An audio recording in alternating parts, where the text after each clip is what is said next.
What up, everybody, and welcome to Baz on Blades. My name is Baz, and I usually talk about blades, but you can see we're not talking about blades today. We're going to step over to the music side of Baz on Blades.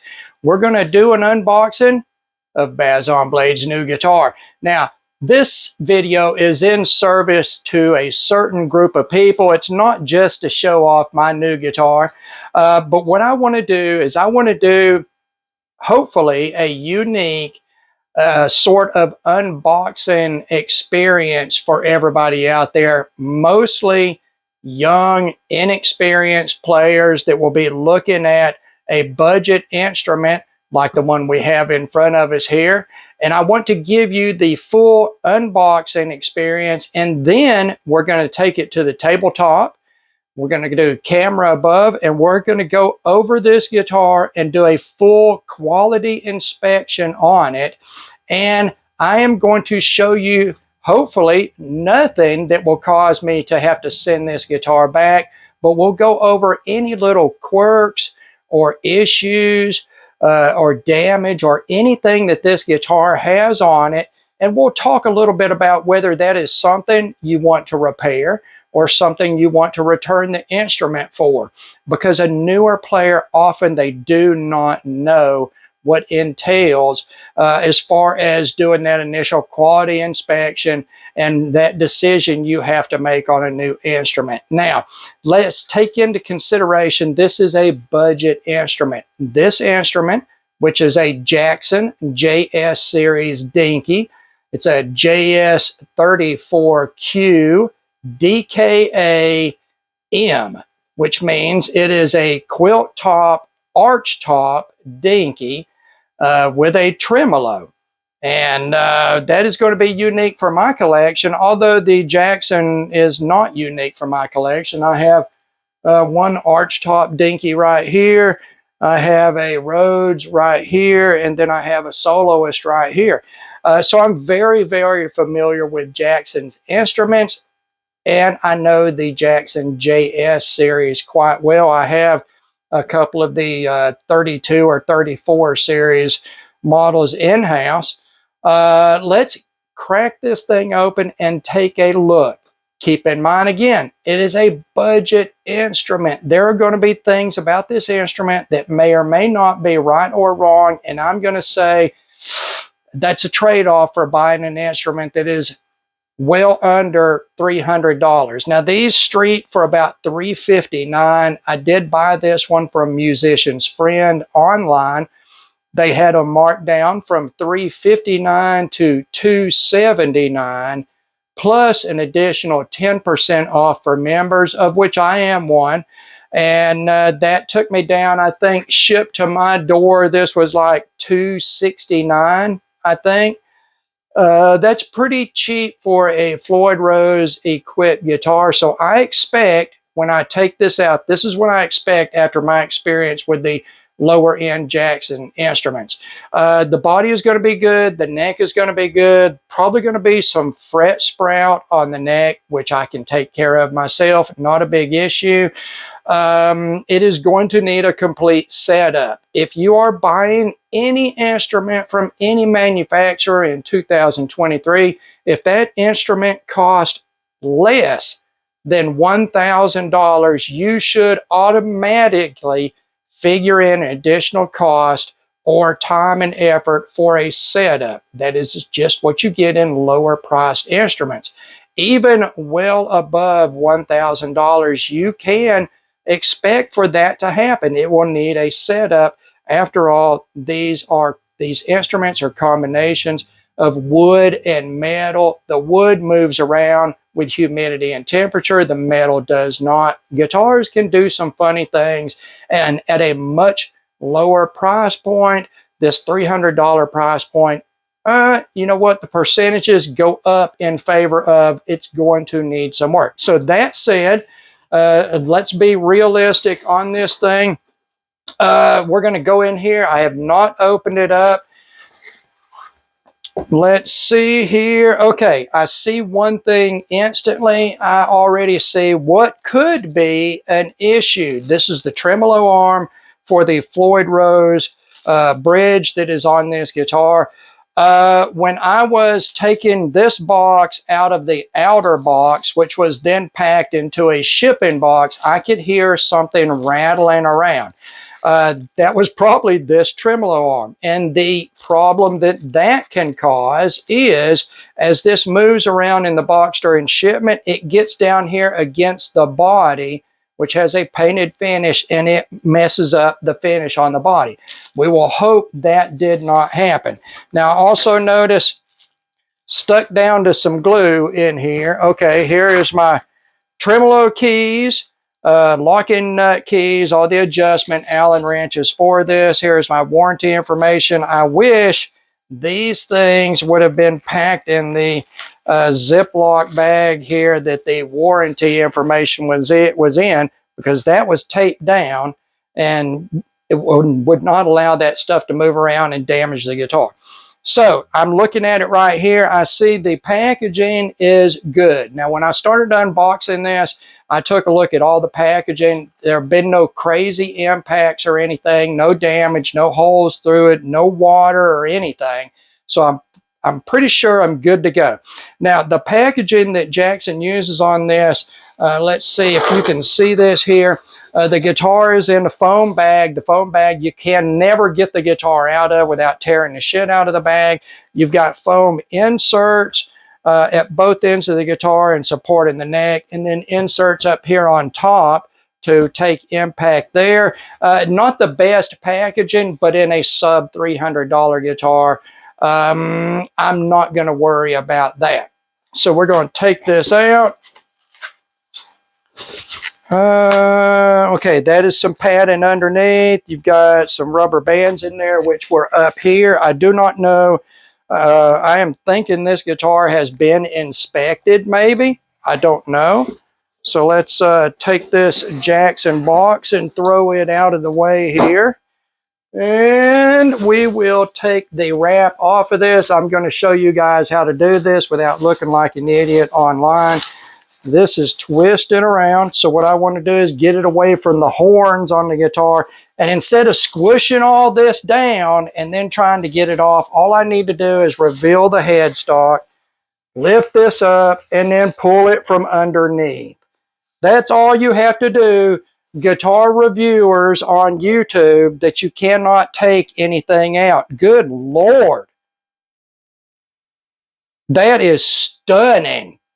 I was afraid that this finish would be so dark that it would obscure the quilt. A lot of times on inexpensive instruments, you will find that. That's there to protect the switch. We've got a couple of hang tags here for Jackson for online lessons. I'm sure this is an inspection sticker. It is. That bridge is pretty flat. I believe the tuning is dropped on this. Let's take a look very quickly at this thing. I'm going to run through the specs real quick with you, let you know exactly what we've got here. Then we will go to a different camera angle on the tabletop, and we're going to take a very close look at this. So what we've got here is a Jackson Dinky. The Dinky body is shared between the Dinky and the Soloist. Soloist typically is a flat top with a neck-through build. The Dinky can be either a flat top with a bolt-on neck or an arch top with a bolt-on neck. This is an arch top version. Again, bolt-on neck. It is a 24-fret maple neck with a maple fretboard and black shark fin inlays. It is the Jackson Speed Neck Profile, one of the fastest neck profiles you will find on any guitar on the face of this planet, regardless of price. The inclusion of that on a sub $300 instrument is one of the things that makes this so good. And one of those reasons is this neck is extremely thin front to back, and it is competing with the big two that I know of on a regular production market are going to be the Ibanez Wizard neck, like what is on this RG right here, and the Schecter ultra thin C neck. And what those are, modern shredder necks that will typically at the first fret be 19 millimeters thick front to back, and then be 20 or 21 millimeters thick at the 12th fret. That is a very thin neck. One of the great things about these lower end Jacksons is they utilize a compounded neck radius. It is 12 inches or more curved, the fretboard, at the low end of the neck, and that makes doing barring chords easier. And as it goes down, it's a conical grind that goes from that 12-inch radius to a 16-inch radius, where it is much flatter here, and that makes it easy to bend strings a great deal, a step, step and a half, without it fretting out against the more aggressive radius curvature of the fretboard. You very seldom see that on an inexpensive instrument. Jackson uses that on all these JS instruments, and that alone makes them such a comfortable player. I am very spoiled as far as that goes. This is probably, right now in 2023, probably my favorite neck profile is the compound radius Jackson speed neck profile. So the body is poplar, I believe. Poplar is it's a tone wood. It's on the less expensive end. It has a moderate weight to it. This guitar feels really good. I'm going to say it's going to be about 7.5 pounds probably. It's got a quilted maple top on it, and we will see if you guys, this top is absolutely stunning. It is a nice wide medium sort of quilt with some tubular stuff going on, nice and wide and dramatic. It's a very, very dramatic, and it looks like fire in this transparent red finish. The transparent red goes along to the back here. We'll take a closer look at this on the tabletop. Let's see. Like I say, this is a Jackson branded Floyd Rose. It's basically a Floyd Rose special, or just a licensed Floyd Rose, very low end, and there can be some issues with that. But if you know what to look for, there are some modifications that make this bridge much better if you have problems. Do not get into the mindset when you are young that every little thing that you read on the internet is fact. You do not know that you're going to have to replace this bridge. You do not know that until you play on it for a while. So, pickup wise, we're in a single humbucker in the bridge, and then 2 single coils in the middle position and neck position. This will be the only 3 pickup guitar I currently own. I typically prefer a 2 humbucker layout. Although I have no issue with this. I've used this pickup layout in the past, especially if you go back when I was playing Jackson and Ibanez tremolo equipped guitars in the late 80s and early 90s. I'm really liking these black shark fin inlays against the maple. You've got a black headstock, all black hardware on this. These are Jackson branded standard tuners. They suck. On any of these JS series, you should factor in for replacement tuners for one of 2 reasons. If you have a fixed bridge model like what I typically play, you will want those for increased stability on your tuning and for ease of string changing. That is the reason I would put them on this guitar. It is a double lock-in Floyd Rose system, so the strings are locked here at the nut. That takes the tuning machines out of the equation as far as continued playing goes. But a lock-in tuner, to restring this, all you have to do is pull the string through the post, lock it down, and then start tuning. There is no wraps around the post that you have to worry about. I love lock-in tuners when it comes time to restring. Now, let's see, single volume, single tone. This is going to be a 5-way switch, and I'm sure it is the standard 5-way sort of layout. It feels good. Volume knob feels good. Tone knob feels good. I don't see any shipping damage to this guitar. Let's get it up here and look at the tip on it. I don't see anything there. The neck and headstock have white binding, single layer white binding on them. Yeah. Yeah, no bad fret sprout. I can barely feel the frets on this. That actually feels really, really good. It feels really, really good. So there we go. We will talk more about it on the tabletop. There you go for the unboxing. I'll walk over to the camera now and pause it, and then we will get ready for the tabletop.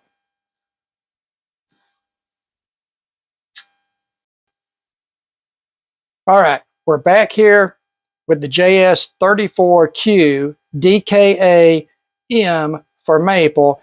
On the tabletop, we're going to do a very close inspection of this guitar. I'm going to point out some things you may or may not know to look for in a new guitar when you're doing your initial quality inspection. Again, this guitar is a budget guitar. For me to expect it to come out of the box perfect is beyond unrealistic. You should always expect any guitar in this $300 price point to have some issues. The difference between an issue that you can overlook or accept at the price point and an issue that you need to send it back is what you need to differentiate. A lot of times what you'll end up with is cosmetic blemishes in the finish. I'm very, very happy to say that the body on this is damn near perfect. I could find no issues in it except for one. And that is, let's see if I can even picture it here. Do you see right here?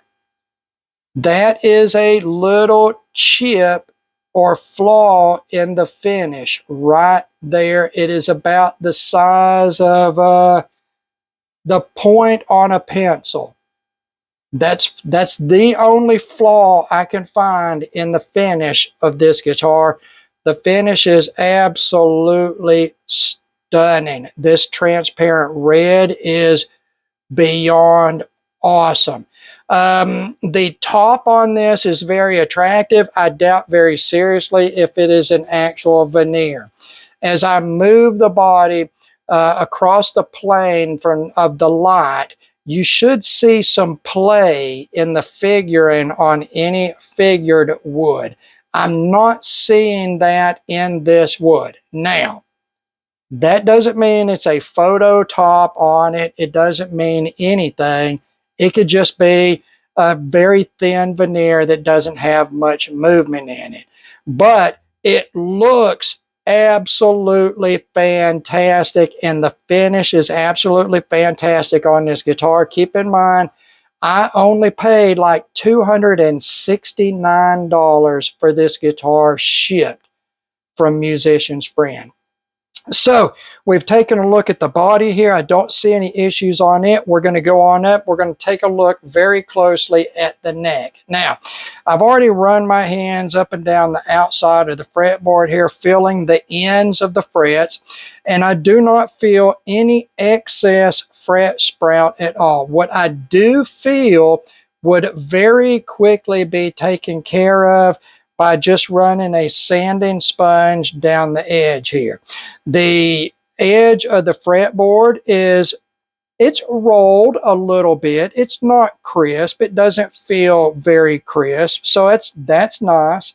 The frets themselves are finished pretty well. I believe this guitar has been in the box in storage for a while because there is just the slightest hint of yellowing on the frets. That is the way nickel silver, which is what these frets are made from, that's your standard fret wire. When nickel silver corrodes, it gets a little yellow haze to it, which typically comes off when you play. That's why you don't notice it on guitars that you play often, and will easily come off if it does tarnish a little bit some neglect sitting in the case or whatever. As soon as you polish those frets, it comes off instantly. It's not like something you've got to really scrub to get off. I have not found any high frets. What I did is I went down or up the fretboard here, and I fretted in every position on every string. I did not find any dead spots or any spots that are being interfered with from a high fret or anything. Now, that's not a perfect guide for that. I may see some issues later on. The neck does have quite a bit of relief in it. The guitar was shipped down-tuned. It was down-tuned between a half a step and a full step across the strings. The nut was unlocked on the high E and B string, and I've seen reports of people receiving these where there had been some flex on the neck and it had popped the string out, the high E string on the bridge end. So Jackson may be leaving that locking, that portion of the locking nut unlocked. The rest was locked, but I did unlock them, and then I tuned the guitar up. It is set up from the factory with 9s on it, and it is set up to be tuned to standard. So that's what I have it tuned to, and this is how the bridge turned out. It is damn near perfectly flat for those string gauge and for the tension of standard tuning. Now, I just because it's an aesthetic thing, I prefer just right there is where I would have wanted to see it. You can see the difference. That's perfectly flat there, and that's just a little bit up. When I go back, I haven't decided what I'm going to tune this guitar to or what I'm going to string it with, but possibly I will, again, same as all my other guitars because I'm boring, probably tune this to D standard and string it with 10s. So I am going to have to go in, when I restring this, I'm going to have to change everything because a Floyd Rose bridge or any tremolo bridge is a balancing act between the strings pulling the bridge up and the springs in the back pulling the bridge down. You have to even out those tensions when you do radical changes with a Floyd Rose or tremolo equipped guitar. As far as the pickups go, they're mounted straight. I haven't even pulled the plastic off of these yet. We can do that right meow. We can do that right meow. Again, this is a humbucker single setup. Something that I have not owned in a long time. I've been exclusively dual humbucker for a couple of decades in my collection. It's been since the very early 90s, like 92 or 93, since I've owned a solid body with a single coil in the middle and neck position. So that's going to be great for me. The Jackson pickups, I have not tested the electronics on this yet. I will as soon as I get out of this video. We're just going to be sort of constrained for time. The Jackson pickups I have found on the JS series, they're high output ceramic. They are decent pickups.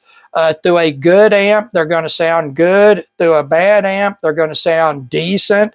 If you want a different flavor of mid-range or bass response or top end in your pickups for the tone you hear in your head, you may want to swap them out. But for all you young cats, don't believe everything you heard on the internet. You don't have to instantly start swapping stuff out on a new guitar, even a budget guitar. I'm not going to mess with the bridge. I'm not going to swap it out unless it proves to be troublesome. I'm not going to swap the pickups out unless they prove to be of a tonality that I don't like. The one thing that I will swap out on this guitar, let's go up to the headstock here. I'm going to change the tuners out on this, not because these tuners are going to be problematic. They feel fine when I did the initial tuning, and this has got a locking nut on it anyway. So once you lock the nut down, the tuners are out of the equation on a Floyd Rose equipped guitar. But I'm still going to put locking tuners on it because I love lock-in tuners when it comes time to restring a guitar. On a regular tuner, you've got to pull the string through, you got to do all these wraps around the tuner, so you've got to have slack in the strings. You always guess wrong. You end up with too few wraps or too many wraps. I've never found a technique that's 100% proven to work on that, for at least for me. I just put lock-in tuners on everything. That way you just pull the string through the tuner, you lock down the string with one screw on the back of the tuner, and then you start tuning. That's it. You don't have to do multiple wraps. You don't have to do anything. Just start tuning up right from there. I love lock-in tuners, and you can get a set of, I like Jinho lock-in tuners. They're South Korean made. Jinho makes hardware for guitars, and you see it on a lot of mid-range South Korean made guitars. That's a very, very good quality stuff, and you can get a set of those tuners for $40 to $50 depending on the finish. On this black guitar with black hardware guitar with 6 inline tuners, I should be able to get those tuners for less than $50. That's a huge improvement as far as I'm concerned. I haven't found any raised frets or anything on that neck. No problems with the hardware down here as far as finish goes. No damage to the guitar. The neck does have a little more relief in it than I typically like, but that's going to all come out when I do the setup on this guitar, once I decide what strings, gauge, and tuning this guitar is going to go in. Let's see, something that you should look for on a bolt-on guitar, and that is crack out on the neck joint due to mishandling. What you will see here in the neck joint, this is a very thin part right here, and a lot of times the finish will crack out from this corner. And you will see that on stage guitars from people that tour with their guitars. From taking impact, that crack in the paint doesn't hurt anything as long as the wood is not broken out. This guitar came in, it was fine, no issues there. The fit on the neck joint looks really, really tight and nice. This guitar is very loud acoustically. It resonates well. The entire body is resonating. I can feel all the way from the tip of the headstock to the butt of the body, the resignation, that's not the right word, but the body resonating. It's not quitting. It's not going to quit working. It's not giving you 2-week notice. I don't see anything out of the way on this guitar. Now, as I get into doing the setup, I may get really fine on the details of the setup. There may be a couple of frets. It may be a little high. I did play up and down the neck.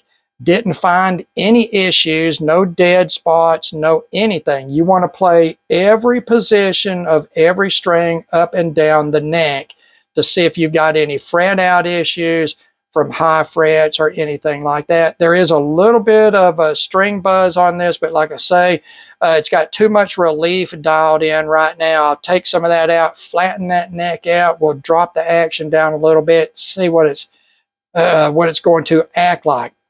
I did not bother checking the intonation even when I tune this up, because like I say, I'm going to be changing all of that. It's going to have to be re-intonated, but it does sound, playing full chords at one end of the neck, it does sound really good.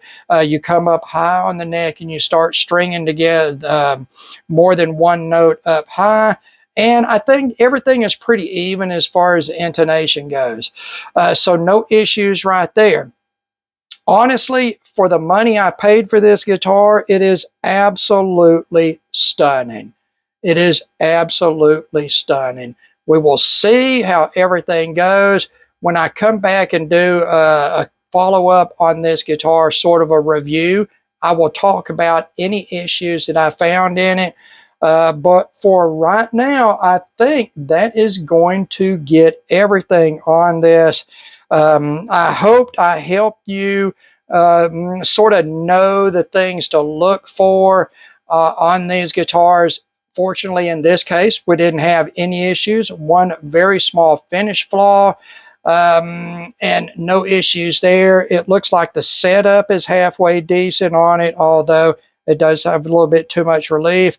The tone knob was not pushed down all the way on the pot shaft there. That's fine. Everything feels real good. That's a nice snappy 5-way lever switch right there, blade switch. The pots feel decent on it. Yeah, no issues there. No issues there. We'll find out more once we plug it up. And yeah, that's it. All right. Thank you very much for taking the time to watch this video. I hope it helps people out. God bless all of you, and we will talk to you again.